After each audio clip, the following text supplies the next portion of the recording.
Bəzi adətlər var ki, cəmaət deyir ki, bizdə belə olur. Amma baxırsan, dinlə əlaqəsi yoxdur. Bu hallarda adətə yoxsa dinə baxmaq lazım.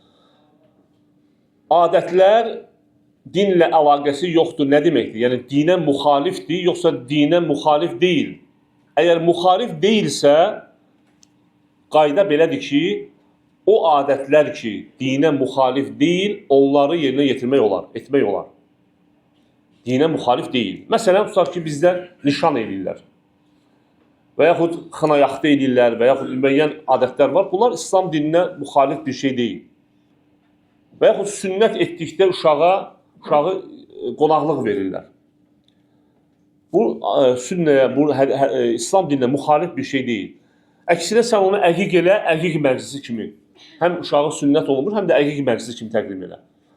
Yəni o adətlər ki, sözüm ona ki, qayda belədir. O adətlər ki, İslam dininə müxalif deyil, o adətləri yerinə yetirmək olar. O adətlərdə bir qəbahət yoxdur. Lakin o adətlər ki, İslam dini onu qadağan edir, çəkindirir və yaxud o əməllərdə hansısa bir dinə müxalif olan bir əməllər var, onları yerinə yetirmək olmaz.